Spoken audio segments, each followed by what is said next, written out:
Right now, there are more people living in the valley than there are places to house them. And most of the housing that is being built is out of reach for low-income families. That's not by accident either. Tonight, the Rebound Arizona examining the cost of affordable housing and why so little is being built. Here's ABC 15 investigator Courtney Holmes.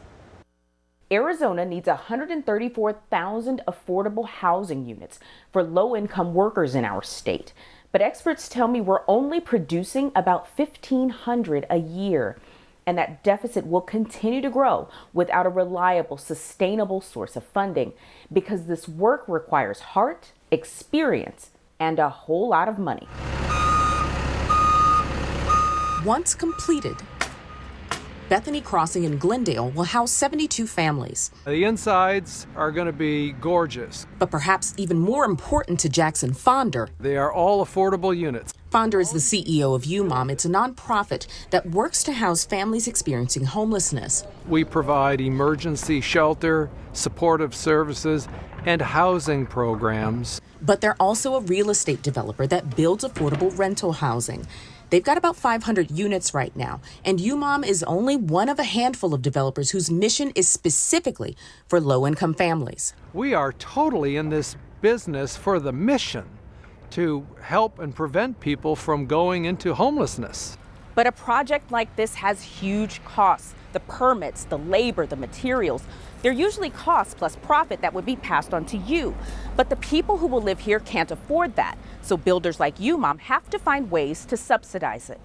Just about all of them start by applying for federal low-income housing tax credits, or LIHTC for short. It's a public-private partnership that allows these housing developments to be developed. Joan Service is with the Arizona Housing Coalition, which advocates for more housing across Arizona. She says every year, about $20 million in federal tax credits are given to the Arizona Department of Housing. The department awards them to affordable housing developers. Developers sell the credits to investors, and that's the cash that pays startup costs to build. And if not for that, I don't know if it would be created.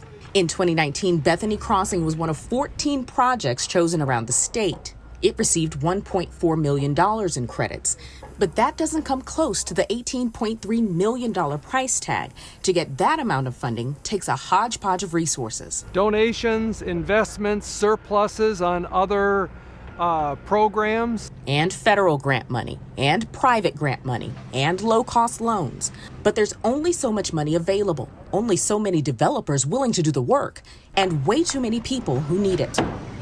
So we're looking at 42 two-bedroom, two-bath units. Rent at Bethany Crossing will range from $619 to about $1,100, depending on the size.